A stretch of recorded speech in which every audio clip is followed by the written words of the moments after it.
welcome. If you are watching and listening now, it means you have chosen to give yourself a pause, a moment entirely your own, away from the noise of the day. This is Opulent Dreams, a place where time slows down, where stories flow gently, and where sleep arrives without being called.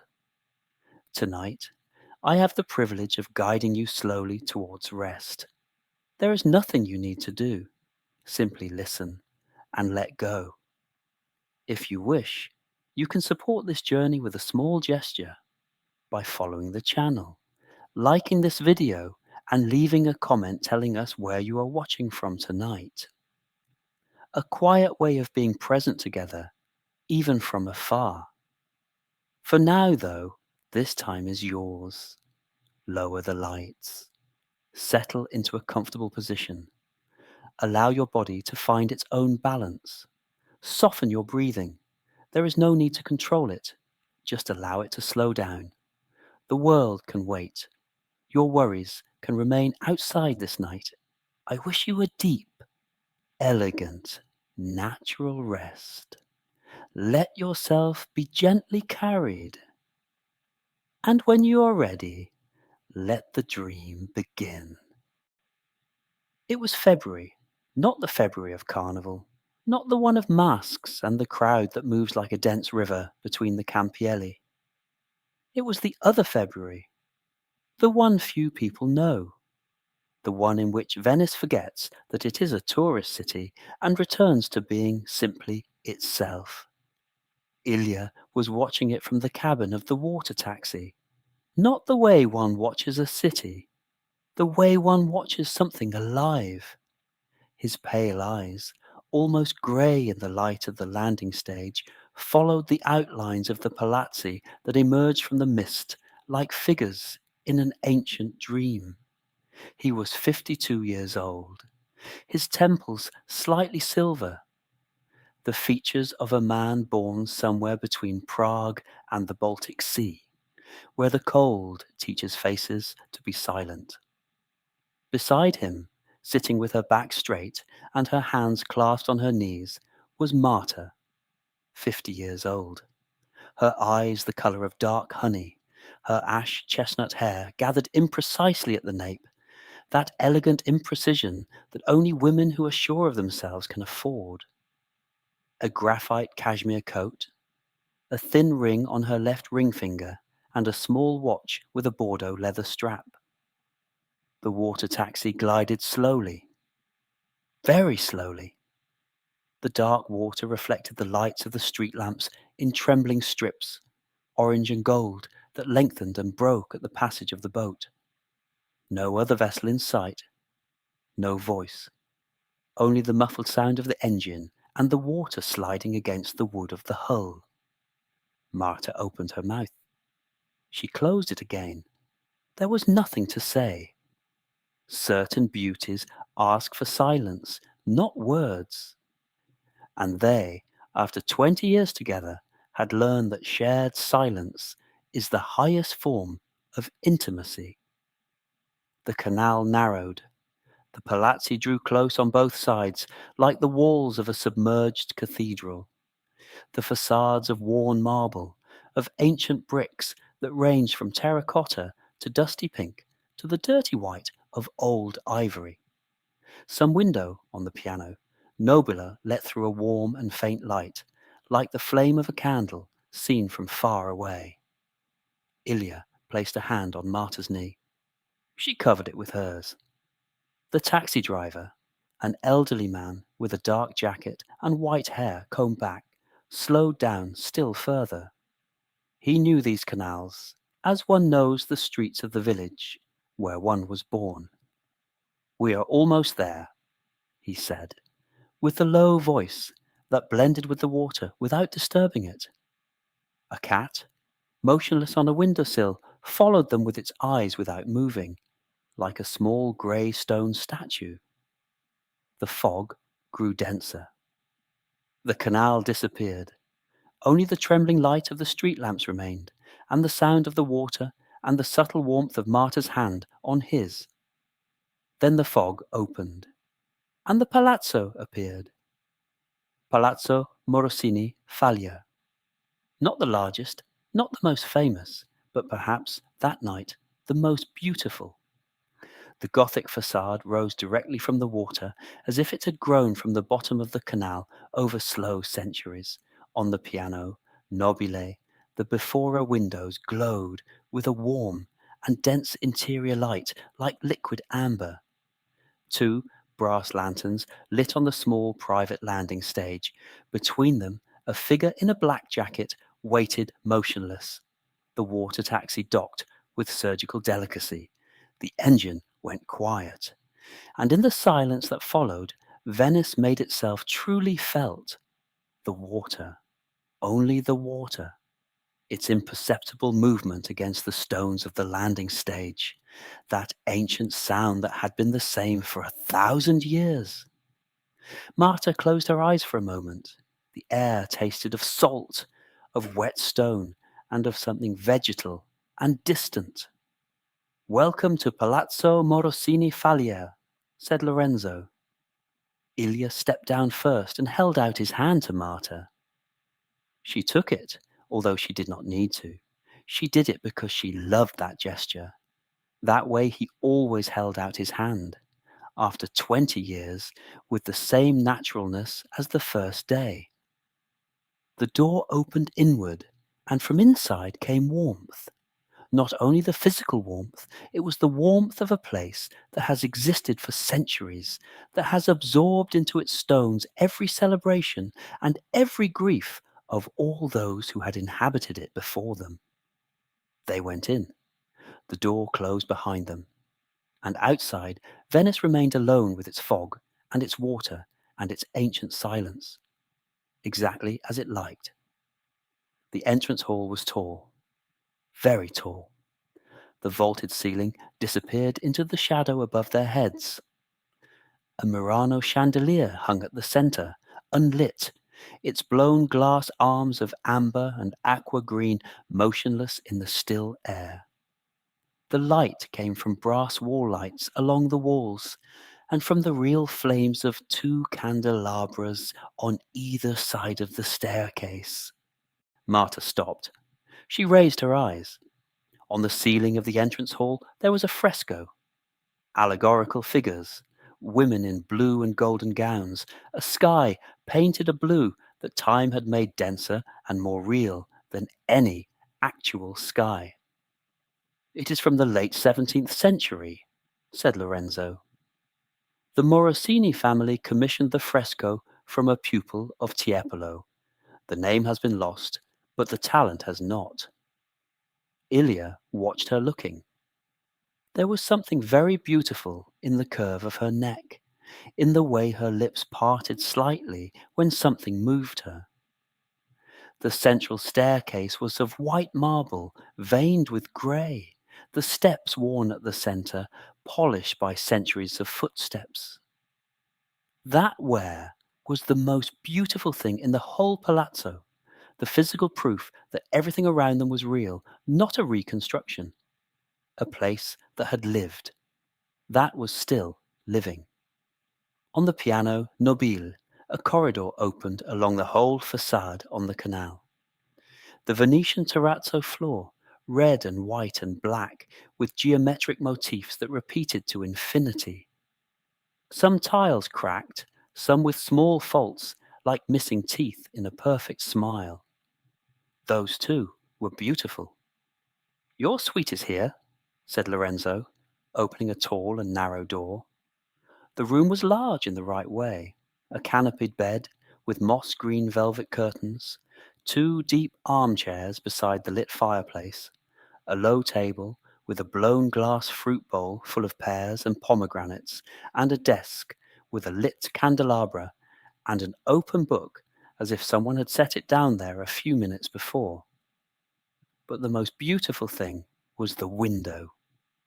3 Gothic Bifora, windows side by side, with ancient glass with that slight distortion of hand-blown glass through which reality seemed lightly undulating, as if reflected in water. Ilya went straight there. The canal, black and still in the night. the palazzi opposite rising in the shadow with that quiet solemnity of places that do not need to be looked at in order to exist. No one else, he said softly. Marta leaned against his shoulder. No one else, she repeated. Lorenzo spoke discreetly from the door. Dinner is prepared in the room on the canal. There is no hurry. The palazzo is yours tonight. He left. The door closed without a sound. The fireplace crackled. Marta went toward it, sat down, took off her shoes with a tired and happy gesture. Ilya stayed by the window. It was the silence of Venice, not the silence of a deserted place, the silence of a place that has chosen to stop. He thought of the first time he had come to Venice. 23 years old, a backpack, 100 German marks. He had seen the same city, the same canals, the same light, but he had seen it differently, with the eyes of someone who looks in order to learn. Now he looked with the eyes of someone who has already been educated. "What are you thinking about?" asked Marta. "About when I was 23. She smiled. She already knew. Ilya sat down in the other armchair. He stretched his feet toward the fire beside hers. Marta raised her eyes to the ceiling, a medallion with a stylized bird holding something between its claws. "Who knows who will have lived here?" she said. "Everyone," answered Ilya. "Doctors, merchants, writers, people in love, people who looked through that window exactly as I just did and thought the same things." "I like that idea," said Marta. "That we are a layer, that we two, tonight, are part of what this place is." "Shall we go to dinner?" she said. He smiled. "Let us go to dinner." They rose slowly. Ilya helped Marta put on her coat. They descended the marble staircase. At the far end of the entrance hall, beneath a door with a frame of Istrian stone, a warm light filtered through along with smells. The smell of broth, of wine, of something golden in butter. Lorenzo opened that door from within, as if he had known exactly when they would arrive. And the room on the canal welcomed them. The room was narrow and long, like a corridor that had decided to become a room. The walls lined with dark wood paneling, polished by time to a low and deep smoothness that is obtained only with decades. The ceiling of rough dark beams, with between them inserts of white stucco, decorated with stylized leaves and tendrils. But it was the long side of the room that took the breath away. An entire wall of glass, 3 arched windows, each divided into small panels of ancient glass held by thin lead ribs, and through that imperfect and wonderful glass, the canal. The canal was there, very close. The dark and still water reflected the lights of the room and those of the street lamps, mixing them in an unstable and living mirror that pulsed slowly. At the center, a single table for 2. A white linen tablecloth so fine it seemed almost transparent, 2 tall candelabras, blown glass cups, silver cutlery, cream Murano ceramic plates with a fine golden rim. A sprig of fresh rosemary beside each plate, a small handwritten card with their names. Marta stopped on the threshold. "Ilya," she said. "Only his name?" In that way in which one says someone's name when one wants them to share exactly what one is feeling. Lorenzo accompanied them to their places with that absolute discretion in which the service becomes invisible and only the experience remains. He left the menu card on the table and disappeared. Ilya took it. He read it. He put it down. "I don't want to know what we will eat. I want to be surprised." "Me too," said Marta. Ilya poured the wine, a white, golden and luminous in the glass, mineral and saline like the air outside. Their glasses touched with a delicate and crystalline sound that resonated briefly in the empty room. The first course arrived without them noticing. A scallop tartare with pumpkin cream, basil oil, and a few grains of coarse Servia salt. They ate slowly, without talking much. "I have often thought about this place," said Marta, "about an empty Venice. Since I was young, I imagined the canals at night, with no one." "And is it?" asked Ilya. She looked outside. The black water, the dark palazzi opposite, a single lit window on the third floor, like a solitary eye in the dark facade. "Yes, it is." The second course was black cuttlefish ink risotto with raw red prawns from Mazzara, placed at the center like jewels on a dark and gleaming bed. Ilya took a spoonful. He closed his eyes for a moment. "The sea," he said. "It tastes of the sea." "We are in the sea," said Marta. "We are on an island in the middle of the lagoon since we arrived." It was true. Venice was not a normal city. It was an island, closer to the concept of a ship than to that of a city, a ship that had dropped anchor in a place of infinite beauty and decided never to set sail again. A small boat slid slowly along the canal. A man alone at the oars, standing, his body rocking back and forth like a marine metronome.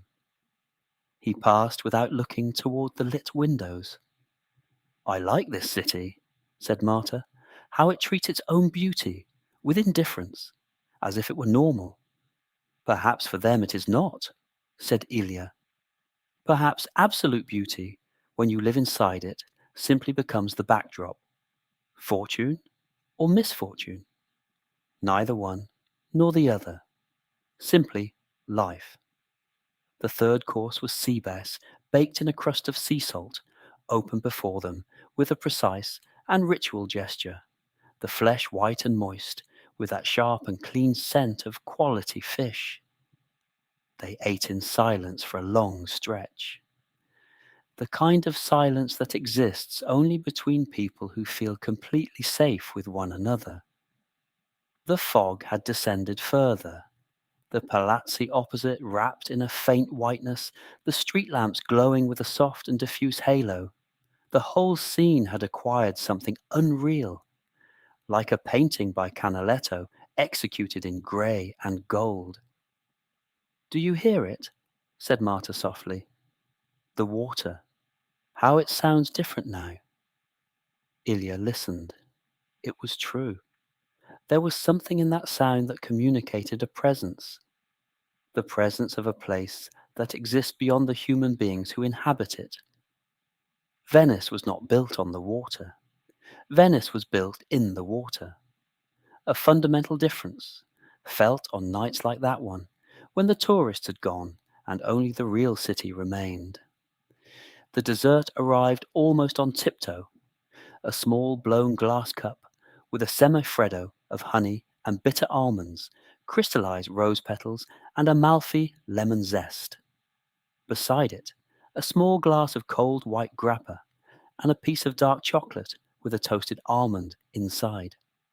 They ate the sweet more slowly than everything else, as if they wanted to extend that perfect balance between the food and the light and the water and the silence. Marta looked at Ilya. "Thank you for having thought of this place, for having understood that it was exactly what I needed without my saying it." "I have known you for 20 years," he said. "By now, I should be able to understand what you want without your saying it." She smiled. That specific smile, the one she had only for him. Lorenzo appeared with the coffee and disappeared again. They drank it watching the canal. The fog had thickened still further. The palazzi opposite had almost completely disappeared. Only the soft and diffuse orange circles of the street lamps remained, and their reflection in the black water below.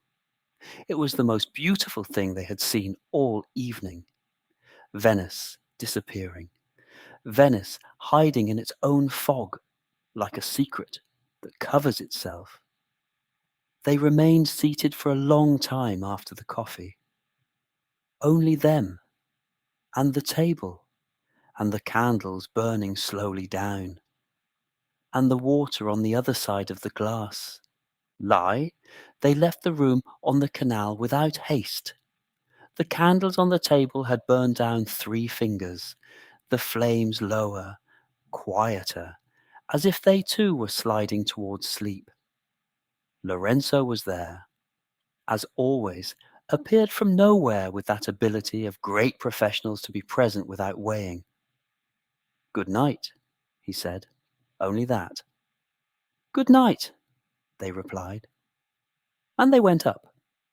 The marble staircase had a different sound at that hour. Deeper. As if the Palazzo, emptied of every other human presence, had turned down the general volume of the world. Their steps on the marble resonated in an almost musical way. His step, her step, his step, her step. A binary and ancient rhythm. On the piano, Nobile, the corridor welcomed them with its low light. The Venetian terrazzo floor shone faintly beneath them, red and white and black. Those geometric motifs that repeated toward infinity, toward the 2 ends of the corridor that disappeared into shadow. Marta stopped in the middle of the corridor. She turned toward one of the windows that looked onto the inner courtyard of the Palazzo. A small courtyard, like a well, with a wellhead of Istrian stone, white and worn, and the 4 walls of the Palazzo rising toward a square and black sky scattered with stars. "Look," she said, "the stars. In a city like Venice, one rarely saw them like this. But that night, above the inner courtyard, far from the diffuse light of the Grand Canal, they were there. Few, but precise. When I was a child, my grandmother used to tell me that the stars are the chandeliers of paradise, that someone up there leaves them burning all night so that children who are afraid of the dark can sleep." "Your grandmother was a poet," said Ilya. "It was the most romantic thing I had ever heard her say." A cat was sitting on the edge of the wellhead, its tail wrapped around its front paws, looking upward with that absolute and incomprehensible concentration of cats at night. Then Marta turned. They started walking again. The door of the suite had been left ajar. From inside came the warm light of the fireplace. Someone had been by during dinner. The bed prepared, the blankets folded with care, the green velvet curtains drawn, leaving a thin strip of canal light. On the bedside table, 2 glasses of water, a vase with a branch of early mimosa, intense yellow, and a small box of chocolates with a handwritten note. "May the Palazzo watch over you as it has watched over all those who came before you." Lorenzo, the fireplace was still burning.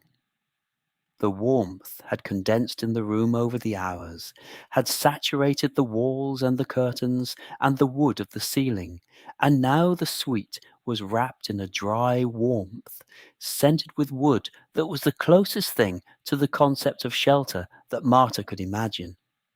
The sheets were of real linen, slightly rough to the touch, cool and heavy, the kind of sheets that existed in grandparents' houses. Ilya went to the window. The fog had covered everything. Only a diffuse and white luminosity, as if the canal had emitted its own light from within. And in the middle of that luminosity, the black water, barely visible, was moving, with that long and imperceptible breathing it had carried for centuries, before there were palazzi, before there were bridges, before there were human beings watching it. Marta was already under the covers, her eyes open, watching the ceiling, the heraldic medallion at the center, the stylized bird with something between its claws. What is it holding? A book, perhaps, or a scroll. A map, said Marta, because the Venetians were navigators. Even their heraldic birds carried maps, so as not to get lost. Ilya sat down on the edge of the bed. You never get lost, he said. How do you know? Because I know you. You have an absolute sense of direction. Not physically, mentally. Marta was silent for a moment. Not always. Almost always. Almost always, she repeated. And in that almost there was everything. The nights of doubt, the mornings of uncertainty, but also the awareness that those moments had passed because he was there. Just to be there. To carry that specific weight of presence that makes everything more navigable. Ilya added a log to the fireplace. The flames revived for a moment, cheerful, then settled back to something quieter and steadier. He turned off the lights. Only the orange and moving light remained, filling the room with living shadows. He got under the covers, but he drew close all the same. And she turned toward him. The fire crackled softly. The canal breathed in the night. I can hear the water even from here, said Marta softly. It seems strange to me, in a beautiful way. Sleeping with the sound of water, like being on a boat. A very still boat, said Ilya. She laughed softly. A very still boat, she repeated. And she closed her eyes. Ilya remained awake a few minutes longer. The bird in the medallion was visible even in the firelight. He thought of all the people who had looked at that ceiling before him. Through the same slow centuries, he thought that perhaps this was the meaning of true luxury. Not perfection, not modernity, but continuity. The sense of belonging to something longer than a single life. The fire crackled. A small spark rose and went out. He closed his eyes. And Venice outside continued to do what it had done for 1,000 years. Exist. In silence. On the water. In the fog. Without needing anyone. Ilya woke at 3:42. He knew without looking at the clock. There was something in the darkness of that room that communicated the hour with a strange precision. Not the 3 in the morning of cities, with their residual sounds, the distant taxis, the dogs, the occasional horns. These were the 3 o'clock of Venice, a silence of a completely different quality. The fire was almost out. Only that thin strip between the curtains through which came the diffuse luminosity of the fog, a white and uniform glow. Marta was sleeping. Ilya lay still for a few minutes. The water had changed, not in the precise sound, but in the rhythm. Before it had been still, almost flat. Now it had a different pulse, more marked, like the beating of something enormous and distant. He got up, took his charcoal wool jacket and went to the window. Venice. Venice at 3:42 at night in February. There was nothing. And there was everything. The fog had reached its peak. The palazzi opposite had vanished completely. Only that white luminosity beyond the edge of the visible water. But the water was there, black and alive. A rhythmic and gentle movement that made the mooring top of a pole opposite swing back and forth, with the precision of a pendulum. Ilya rested his forehead against the glass, almost frozen, watching a city that did not know it was being observed.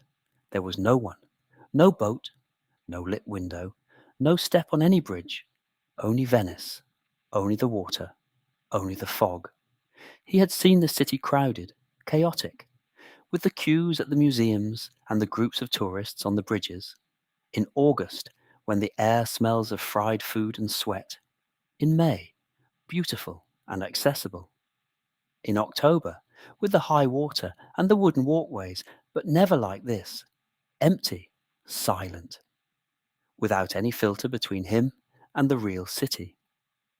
It was not loneliness, it was not melancholy, it was the absolute and improbable privilege of finding oneself in the right place, at the right moment, in those few hours in which a normally besieged place returns to being itself. He opened the window a crack. The air of Venice at that hour was cold and damp and saline. It had the taste of the sea and of wet stone.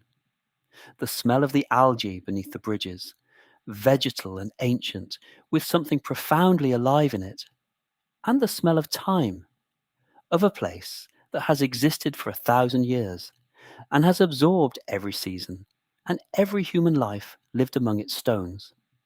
From somewhere impossible to locate, a sound arrived, a bell, a single one, slow, 3 deep and low tolls that multiplied into overlapping echoes that lasted well beyond the original sound.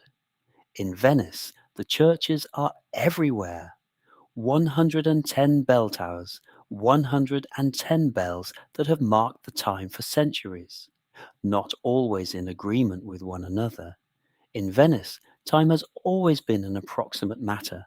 The 3 tolls faded slowly. The silence returned, denser than before. Ilya closed the window. Then he turned. Marta was awake, sitting up in bed, her eyes open in the darkness, watching him. "Did you hear the bell?" "Yes." "How many times?" "3." "Come here," she said. The covers were warm, warmed by her body, precise and welcoming. Marta leaned against him. "The water," she said softly. "I know. It never stops." "No. I like it." "Silence." "Ilya." "Yes. I am glad to be here. Not just in Venice. Here. With you. In this exact moment." He did not answer immediately, because certain things deserve a moment before being said. "Me too," he said at last. 2 words. But they were the right ones. Marta fell back asleep first. Ilya remained awake a few minutes longer. He listened to the water. He listened to the silence between one wave and the next. He listened to her breathing. And then he too slipped away, toward that place without form and without words, where there is no longer Venice, no longer the canal, no longer the cold of February.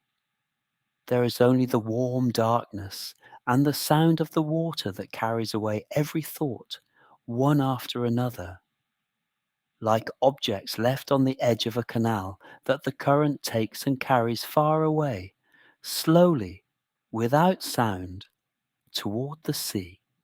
The light arrived without them noticing, not like in other cities, not with that sharp and declared progression of the urban dawn, the darkness that clears, the grey that turns blue, the blue that turns white. In Venice in February, the dawn is something more subtle, slower, more secret. The fog absorbed the light even before the light arrived. It filtered it. It diffused it uniformly across every surface until it was no longer possible to say where it came from. It was everywhere and nowhere, a luminosity that grew without a visible source, as if Venice produced its own light from within. Marta woke first, at 6:15. She lay still. She listened. The water, always the water, but different from that of the night. The rhythm had changed again. Faster now, lighter, as if something in the dawn had accelerated the canals. She got up slowly. Ilya was sleeping deeply. The heavy and regular breathing of someone who had slept without defenses, without the subtle tension that accompanies sleep in familiar rooms. She went to the bathroom. white marble everywhere, Carrara white with very fine grey veins, like pencil lines drawn by a steady and distracted hand. A freestanding bathtub, oval, in enamelled cast iron with feet in antique brass. Mirrors with gilded frames, slightly clouded at the edges. She moved toward the bathroom window, smaller than the one in the suite, arched, with a marble windowsill and a small vase of fresh violets, dark violet, almost black, with shiny green leaves. She opened the window, a breath of cold and damp air, the scent of the canal. The view was different, not onto the main canal, but onto a narrow side rio, so tight that the palazzi on both sides seemed almost to touch at the top. The water was a colour that had no precise name, not green, not grey, not blue. Something in between, something specifically Venetian. That colour that exists only here, and that Venetian painters have tried to capture for centuries, and have only partly succeeded. Beside the dock, tied to a pole striped red and white, a small flat boat covered by a khaki tarpaulin. Still. Sleeping. Marta looked at it for a long time. There was something in that boat, in that narrow Rio, that represented Venice in a more precise way than any postcard or photograph. Not the Venice of tourists, not the Venice of palazzi and famous canals and gilded gondolas. The Venice of its inhabitants, the Venice of those few who remain, fewer than 50,000 now, ever fewer, who live in this impossible city and keep it alive with their presence alone. Those who take the vaporetto as others take the bus.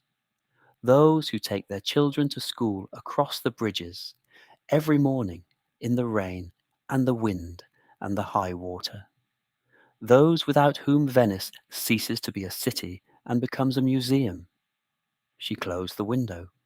She washed her face. She looked at herself in the old mirror. She liked her face in the morning, imprecise and honest, without the mask that the day slowly builds on top. She returned to the room. She took the heavy white cotton bathrobe. She wrapped herself in it. She went toward the window on the canal. The fog was still there, but different. During the night it had been compact and uniform, a white and solid wall. Now it was layering, moving, in certain places denser, in others almost transparent, and through the thinnest points the palazzo opposite could be glimpsed, only the lower floor, the facade on the water, the ancient brick, the colour of dark terracotta. The fog shifted. The palazzo disappeared again. Then it came back, sharper, for a few seconds. It was like looking at something through a veil that the wind was moving, as if the city were deciding at irregular intervals how much to let itself be seen. On the canal, a sound, distant, the slow approach of an engine. It appeared from nowhere, sliding out of the fog like an apparition. A working boat, loaded with wooden crates, vegetables. The outer leaves of the radicchio heads could be seen, dark violet. The man steering it was 70 years old, or perhaps more. A wool hat pulled down over his ears, his hands on the tiller, his face calm, concentrated, with that expression of someone doing something he has done every morning for decades and does not need to think about. He passed beneath the windows of the palazzo. He did not look up. He disappeared toward the left, toward the Rialto market probably, where suppliers arrive at dawn with their loaded boats, as their fathers did, and the fathers of their fathers. Marta stood still for a long time after the boat had disappeared. That man with the wool hat did not think he was part of history. He was just taking vegetables to the market, as every morning, as his father did, but he was part of history. He was one of the last threads of a fabric that was slowly coming undone, and that he, every morning, without knowing it, kept together. "What did you see?" Ilya's voice, from the room, hoarse, full of sleep. "A man with vegetables," said Marta, "at this hour. It's dawn. He was taking vegetables to the market." Ilya sat up. Then he raised his eyes toward the window. The fog had shifted again, and this time the palazzo opposite was almost entirely visible. The whole facade, from the water to the chimneys, in the specific colour of the Venetian February morning, a pale pinkish grey, almost lavender, as if the stone had absorbed the colour of the dawn through the fog. "Madonna," he said softly. Marta smiled. That word in that voice, before that view. Ilya went to the window. He stopped beside her. The canal was becoming progressively more visible, more detailed, more real. The mooring poles striped red and white. The stone steps worn down, covered in green moss. A seagull sitting motionless on the prow of a still boat, white, motionless as an ornament. The dawn of Venice. The one it did not show to everyone. The one that required being awake at 6:15 on a February morning, in an ancient palazzo on the canal, in a white bathrobe with a face still marked by the pillow. "Breakfast," said Ilya. "In a moment. First I want to finish looking." He nodded. He stayed beside her. They looked together, in silence. The canal waking up.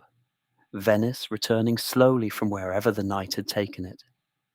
And for those minutes, in that pale pinkish grey light, they were the luckiest thing in the world. Both of them knew it. They did not say it. It was not necessary. Breakfast had appeared in the room on the canal as if by magic. No sound of preparation. No clinking of crockery heard through the doors. Just the two of them coming down the staircase, still in their bathrobes, the cotton slippers provided by the palazzo, and the room already set, as if someone had known exactly the moment they would move. The morning light came through the three arched windows in a completely different way from the evening before.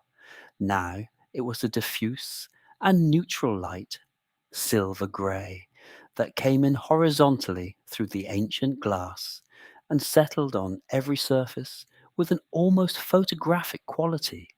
It made everything sharper, more real, as if the night had been a dream, and only now things returned to having certain outlines. The table was different from the dinner table. The same place, the same linen tablecloth, but the atmosphere had changed completely. Less formal, more intimate, like the difference between an evening gown and a favourite sweater. At the centre, a white ceramic teapot, steaming. A jug of coffee in a borosilicate glass cafetiere through which the dark and dense liquid could be seen. A bread basket with several varieties.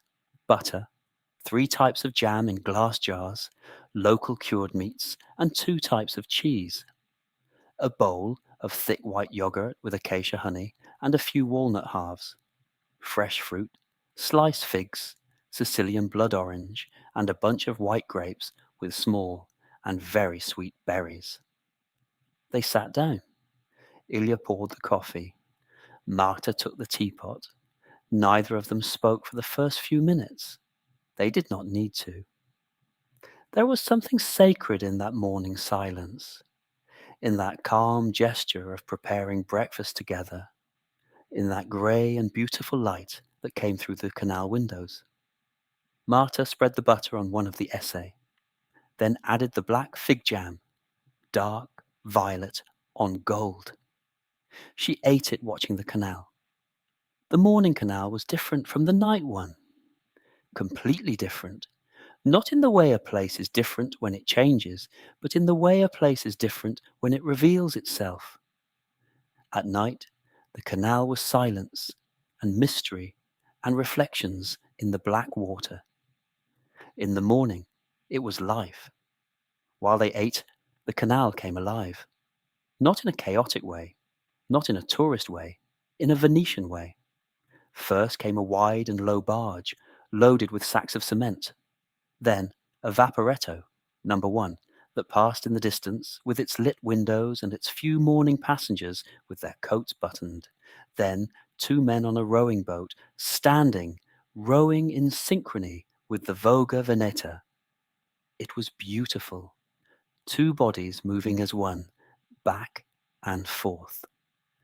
The oar entering the water and coming out without splashing, the sound of the wood against the forecaul, that specific and ancient sound. Ilya watched them until they disappeared beyond the bridge. They continued eating in silence.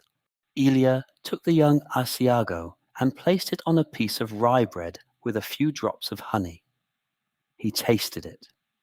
"It works," he said, surprised. "I have been telling you for years," said Marta. After breakfast, without having discussed it, without having planned it, they looked at each other and both understood the same thing. They wanted to go out. They wanted to walk. They went up to the suite. They dressed, not elegantly as the evening before. Practically.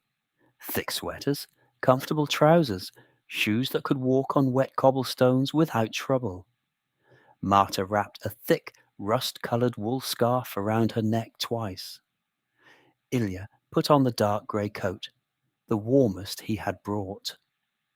Lorenzo was in the entrance hall when they came down with 2 compact umbrellas in his hand. "The fog is lifting, but it may rain toward midday. I would advise returning before 11. They took the umbrellas, thanked him, and went out. The door of the Palazzo closed behind them, and Venice welcomed them. The air was cold, fresh on the face like water. The fog was now at rooftop level, leaving the canals and the Calli and the Campielli free. The cobblestones were dark and shiny. The walls of the palazzi sweated slightly. The mooring ropes were covered in microscopic droplets that shone like small diamonds in the grey morning light. They turned left out of the palazzo. A stone bridge, low, without a railing. They crossed it and found themselves in a calle, narrow, so narrow that the 2 walls of the palazzi on either side were perhaps 1.5 meters apart. The floor of terracotta bricks laid in a herringbone pattern, smoothed by centuries of steps. No one. They walked along the calle in silence. Their steps resonated in an amplified way between the narrow walls. The calle opened suddenly. A campiello, small, almost circular, with at its centre an ancient wellhead of white marble. On 3 sides, palazzi. On the 4th, a canal. They stopped. The campiello was completely deserted. An open window on the first floor with white lace curtains moving in the air. A pot of red geraniums on the windowsill, dead from the cold. An orange cat sleeping on the steps of the wellhead. Marta moved toward the wellhead, or she placed a hand on the worn stone of the rim. "I read that in Venice there were more than 600 wells, 1 in every campiello. They collected rainwater by filtering it through sand. Now they no longer work, but the wells have remained, like witnesses." Ilya looked into the well. A narrow and deep darkness. A column of shadow descending toward a bottom that could not be seen. "The things that remain after their function is over," he said, just to remember that that function existed. They started walking again.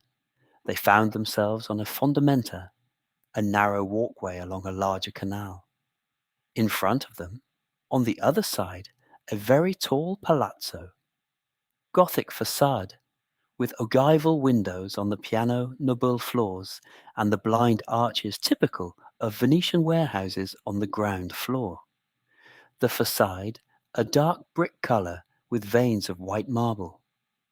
At the top, the Venetian chimneys, truncated cones with a wide base and a narrow top, each one different from the others. From the central chimney, a thin thread of white smoke rising straight into the still morning air until it met the high fog and dissolved into it.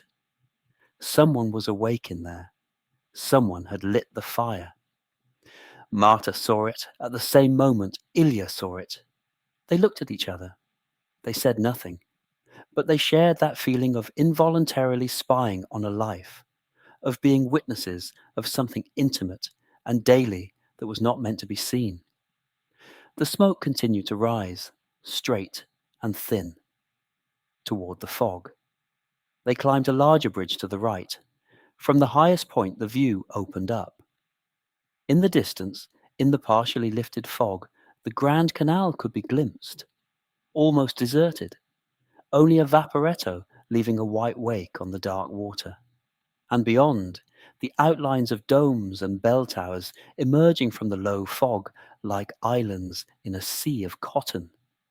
Marta stopped on the bridge. She rested her hands on the stone parapet.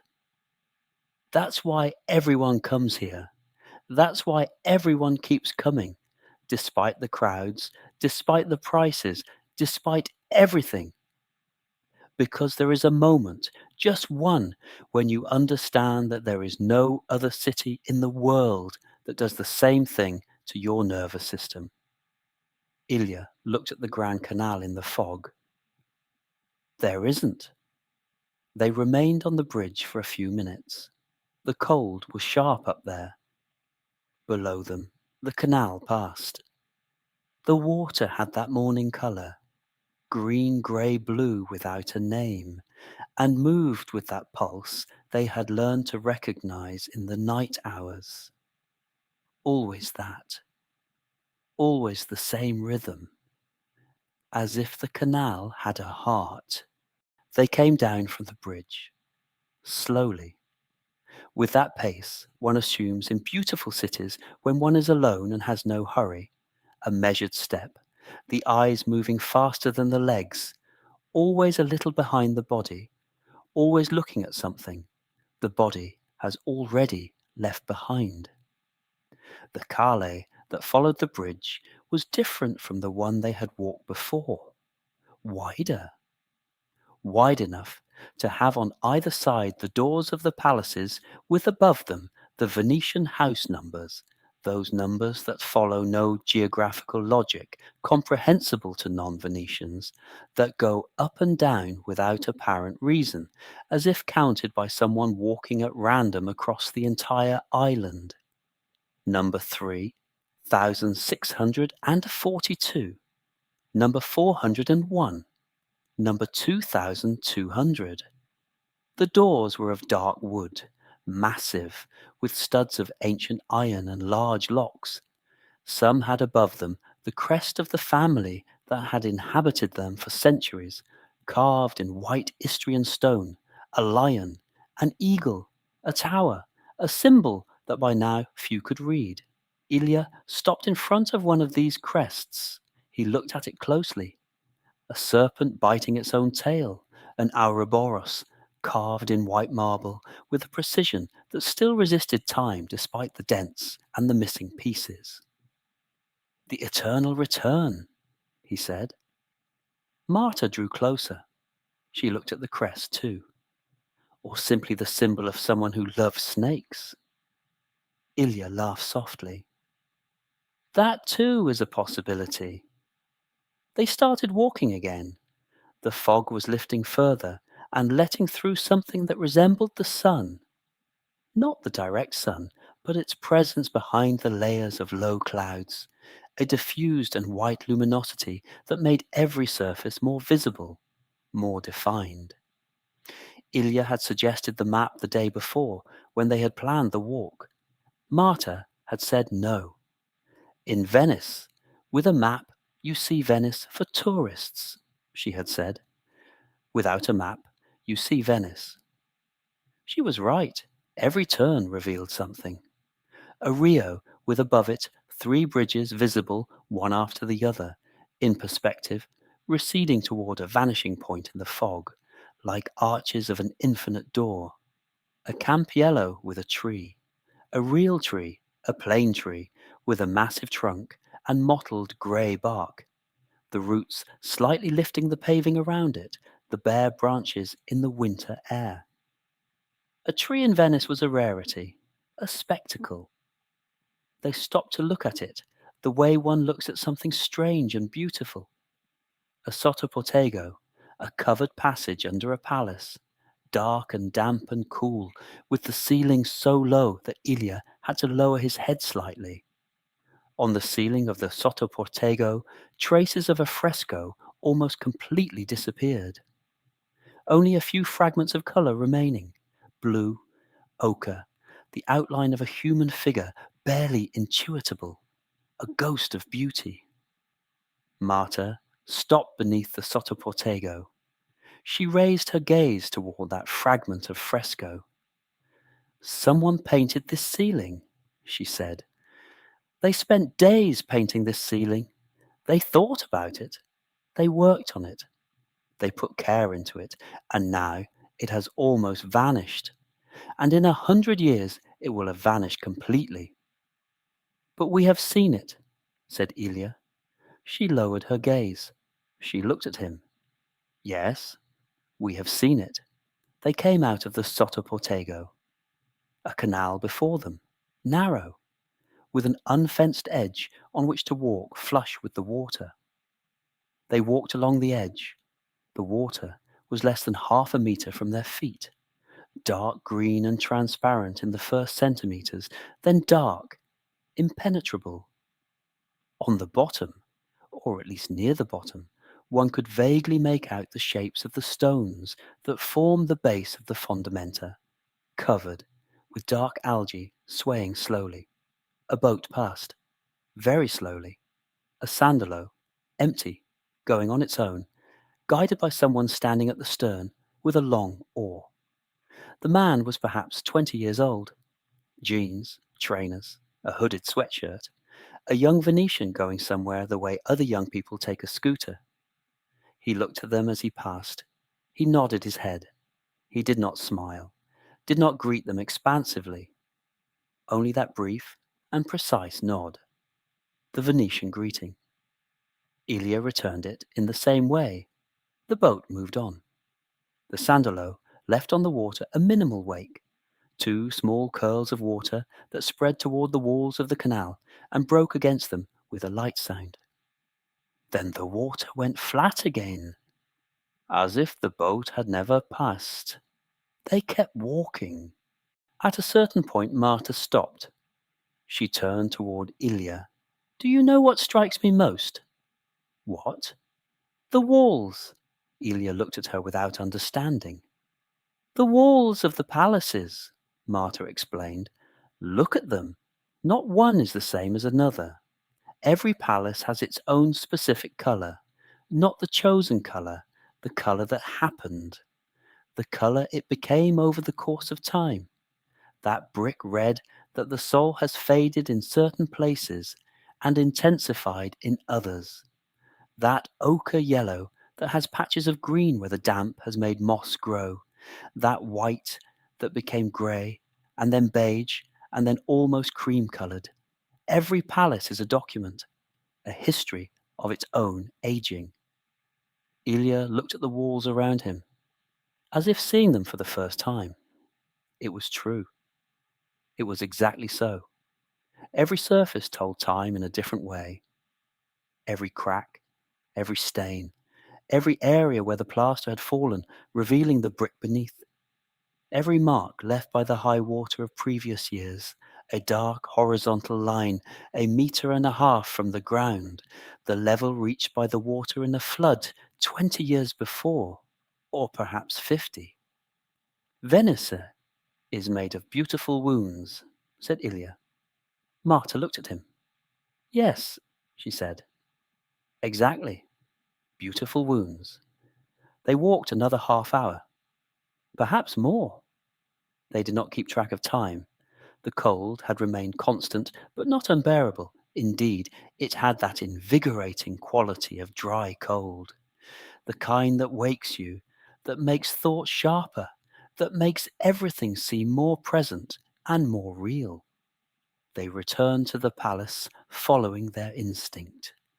Without a map, they took the wrong direction twice. They found themselves in a dead end, a calle that ended against a wall, with above it a barely legible inscription in Venetian dialect. They turned back. They tried again. And the palace appeared. The Gothic facade on the water. The two brass lanterns on the landing stage, unlit now in the morning light, but still there, like sentinels. Lorenzo opened the door before they knocked, as always. "How was Venice this morning?" he asked, with a tone that was not the professional question of a concierge, but something more personal. The question of someone who loves their own city and wants to know what others thought of it. Marta took off her scarf. She ran her hands through her hair. "Full of beautiful wounds," she said. Lorenzo looked at her for a moment. Then he nodded slowly, with the expression of someone who has received exactly the answer they expected. "Yes," he said, "it has always been so." They returned to the suite just before 11. The sky had kept its promise. The clouds had thickened during the walk, had descended, had absorbed the little white light the morning had offered. The first drop fell as they climbed the staircase. A single drop, then two, then a continuous, fine, constant sound. Venetian rain. Not violent. The rain of winter.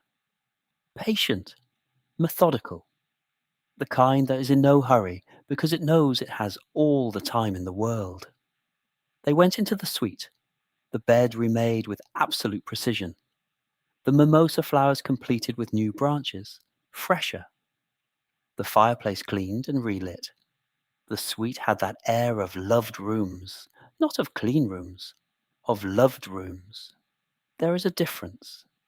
Marta took off her shoes. She moved toward the fireplace. She held her hands out toward the fire. Ilya went to the window. The rain was falling on the water of the canal. It was something extraordinary to watch. Each drop created a circle, a perfect ripple that spread and overlapped with the ripples of neighboring drops, and the whole canal became a surface in continuous movement, like a drawing made and unmade to infinity. "The rain on the water," he said softly. Marta went to the window.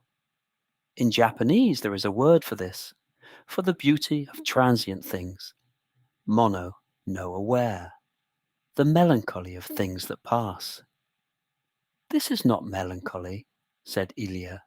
"It is the awareness that beautiful things exist precisely because they do not last.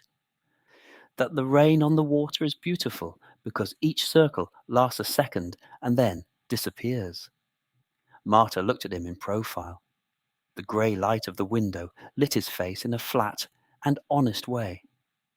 The silver temples, the wrinkles at the corners of his eyes, deep, earned. It was a beautiful face. It had become more beautiful with the years, not in spite of them, but through them. "You are right," she said. They both sat near the fireplace, the two deep armchairs, each with a book. They did not speak for almost an hour.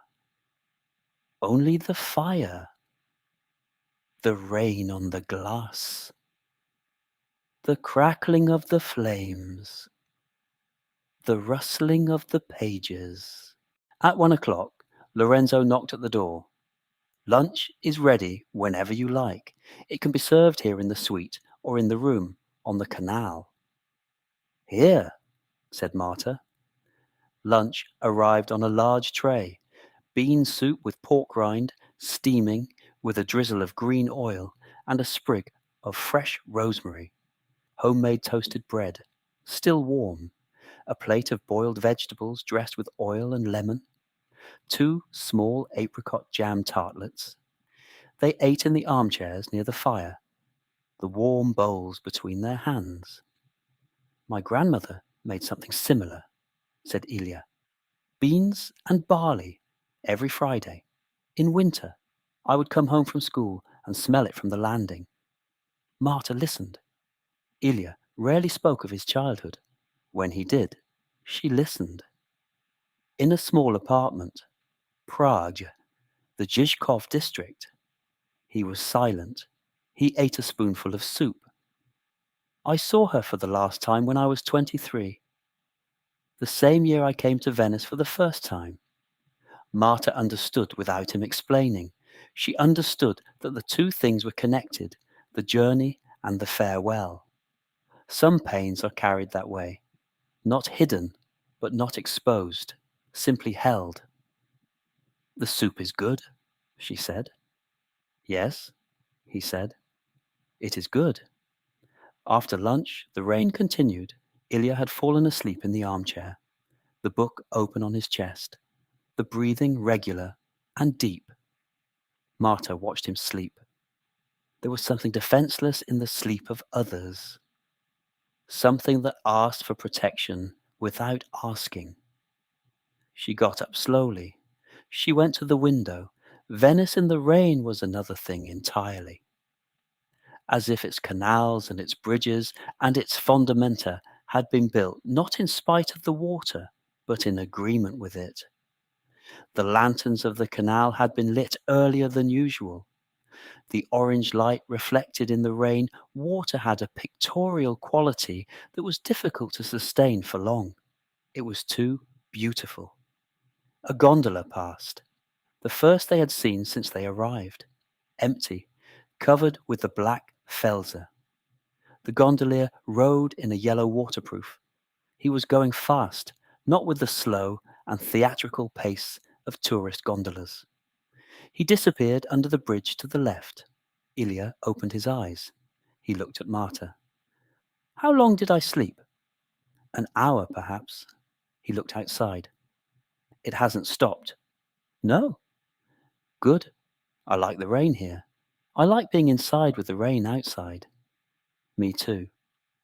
Outside, Venice let itself be rained on, with that patience of one who has learned over the centuries that water is not the enemy. Water is home. The rain stopped around 5.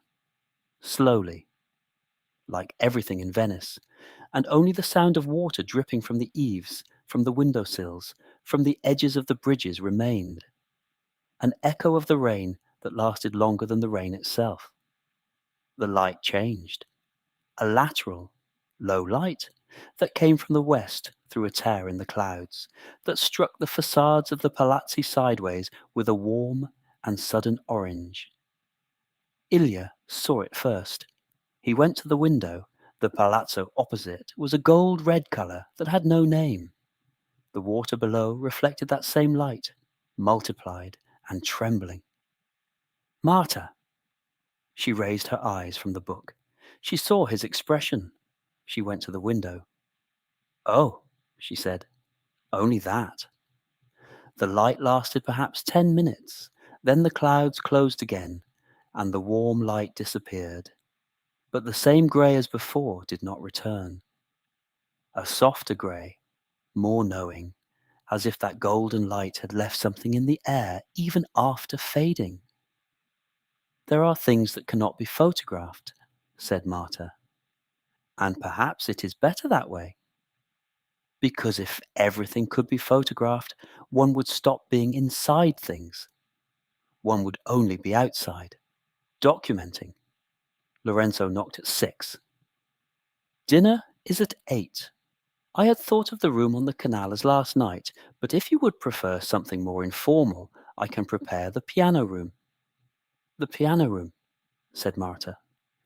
The piano room was at the end of the corridor of the piano nobile, a room they had not yet seen, smaller, more intimate, the walls lined with sage green silk, slightly faded, beautiful. A low ceiling with pale wooden beams, a dark Persian rug with the colours still vivid, red and blue and ochre, and at the centre a piano, a Bosendorfer, black, with the keyboard lid raised. Around it, a sofa and 2 low armchairs upholstered in plum velvet, and a small round table already set for 2, with a small arrangement of forced cherry branches with the buds already open. On the piano, an open score. Marta drew closer. Chopin, she said softly. Nocturne in E-flat major, said Lorenzo from the door, in case anyone wished to play. He left them alone. Marta stood before the piano. Do you still play? Asked Ilya. Not for years, because at a certain point it seemed I did not have enough time.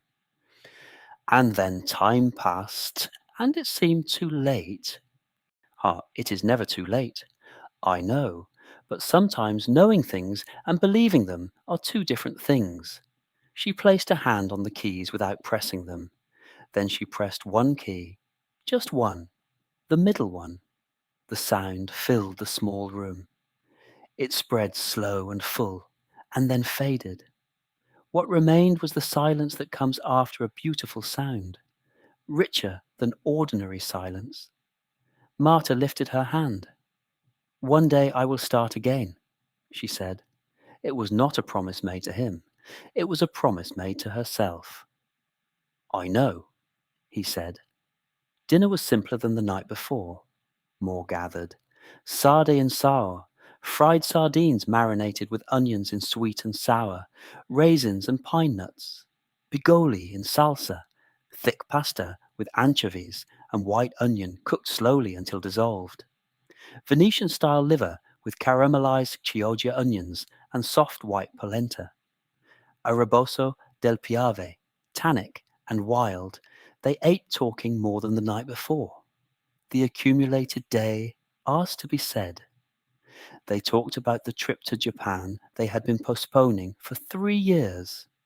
They talked about silence, about how much silence they had found in that palazzo. The luxury of this generation is not things, said Marta. It is time and silence. You are right. My father would have said that luxury is eating every day. His father would have said that luxury is being warm in winter. Every generation moves the bar. And perhaps the highest point is inner silence. Not just the outer one. Ilya was silent for a moment. It is always harder to go inward than outward. After dinner, there remained the wine, and the conversation, and the candles burning down. And then only the wine remained. And then only the candles. And then only the silence. A full silence. Saturated. Ilya went to the piano. He sat on the stool. He did not know how to play. He pressed the middle A. The same sound Marta had made. Then another key. A G. It was not music. It was something more primitive. The pure pleasure of sound. He returned to the sofa. He sat beside Marta. The last candles flickered. One went out. Then another. Tomorrow we leave, said Marta, not as a lament, as a simple statement. I don't want it to end. It doesn't end. The part where we are here physically ends, but the rest remains. The fog at 3 a.m, the man with the vegetables at dawn, the rain on the water, the golden light at 5. That remains. You take it with you. We take it together, she said. Both of us. Yes, both of us. The last candle went out. The room grew dark. Only the luminosity that Venice always produced from outside. Enough to see the outlines. Enough not to feel lost. They went up to the suite, the fireplace still burning, the flames low and quiet. Marta went to the windows. She opened them just a crack. The cold air came in. The sound of the water came in. She wanted it to be the last thing she heard before falling asleep. That water, that canal, that impossible and wonderful city sleeping outside the window. Then she closed it. She got under the sheets, The fire crackled softly. The heraldic bird in the medallion was there, still, as always. "Good night, Venice," said Marta softly. Ilya smiled in the darkness. Outside, the canal breathed, as it had done 1,000 years before, as it would do 1,000 years from now, without needing anyone, but endlessly beautiful for those who had the fortune to be there, to be present, to let Venice in. And they did, until the last sound of the water, until the last crackling of the fire. And Venice held them, as it had held all those who had come before, in its stones, in its water, in its ancient and endless silence,